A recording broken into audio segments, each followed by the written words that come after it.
Vamos iniciar o SIC News falando sobre comércio. Muitos empresários estão enfrentando dificuldades financeiras e isso abala a saúde emocional de todos. As dificuldades e expectativas no mundo dos negócios são várias nesse momento de pandemia.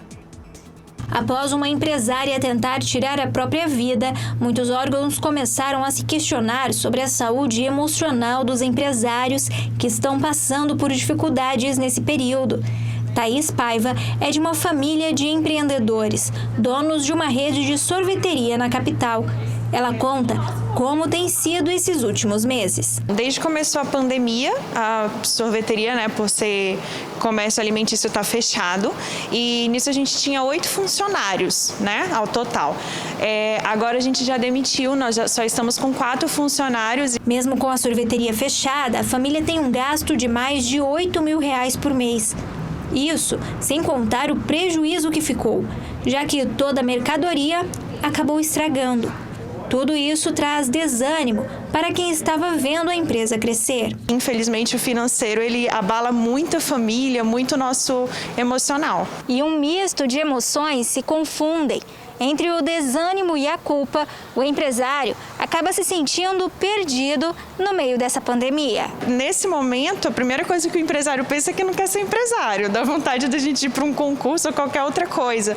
Porque, infelizmente, um dos mais afetados somos nós, E assim, é uma cadeia. Afeta o empresário do pequeno ao grande, que não sente tanto, mas sente também. E principalmente quem depende, as famílias que dependem da gente. Então, a gente se sente até um pouco culpado. Apesar de não ser culpa nossa, tudo isso que está acontecendo, a gente se sente um pouco culpado porque a gente se responsabiliza também pelo funcionário, Para Geanderson Valério, vice-presidente do Conselho Municipal de Saúde, esse é um momento extremamente delicado para aqueles que escolheram empreender. A falta de subsídio para botar o pão de cada dia e ter que o empresário ter uma empresa de mais de 10, 20 anos dele se desfazendo, isso sim causa depressão, causa ansiedade, que leva à depressão. Ainda segundo Geanderson, a abertura do comércio nesse momento é algo que não é mais visto como perigo, mas sim como necessidade. Qual que é meu apelo? Como conselheiro, não como conselho, deixando bem claro.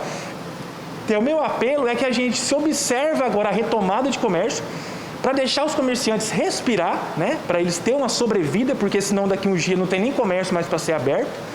Nós deixarmos eles respirar e o povo fazer as medidas de higiene. Enquanto isso, quem é empresário torce para que as coisas se resolvam o quanto antes. A gente tenta acreditar que tudo vai passar, que a gente vai vencer no meio de tanta batalha, de tanto dia. Cada dia a gente fica um pouco mais assustado e a gente está tentando inventar coisas novas, ocupar a cabeça o máximo possível e tentar não olhar muito para o que tudo isso vai causar. Olha, é muita tristeza, gente.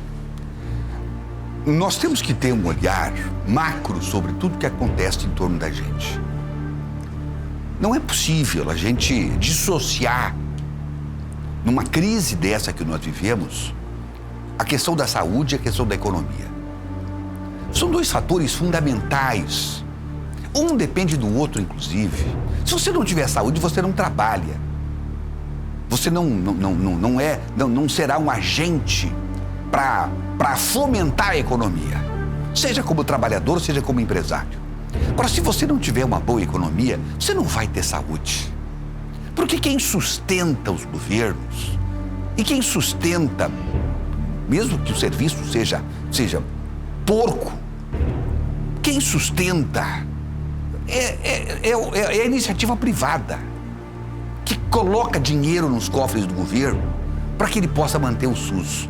Eu digo porco no sentido de ser paupérrimo, de ser esquálido, de ser insuficiente, em que pese o esforço de médicos, de enfermeiros, de anestesistas, de auxiliares de enfermagem, de todos aqueles que compõem uma estrutura num hospital, por exemplo, para poder atender as pessoas mais humildes. É tudo muito pobre, é tudo muito insuficiente. É aquilo que sempre diz o doutor Iregalo, que é do Conselho Federal de Medicina. Nós temos 2 medicinas aqui no Brasil. A medicina do rico, que é para meia dúzia, e a medicina do pobre, que é para a população praticamente inteira desse país. Então isso é muito injusto. E aí a gente vai tratar da questão da pandemia e esquece que sem a economia nós vamos sossobrar do mesmo jeito, em que vai morrer muita gente também, além dos CNPJs, além da violência que vai graçar por esse país como um todo, a fome, a miséria. Vai se criar verdadeiros cinturões de miséria em torno das cidades, especialmente das grandes cidades, porque as pessoas vão sair do campo e vão ir para a área urbana, sem estarem preparados para isso, sem ser o seu verdadeiro habitat.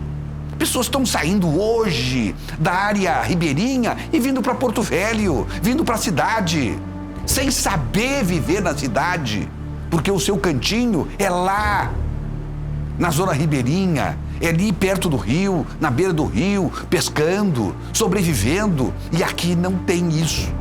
Então, sabe, é preciso a gente ter todo um olhar, um macro olhar sobre tudo isso, para ver que não é possível a gente deixar a economia morrer.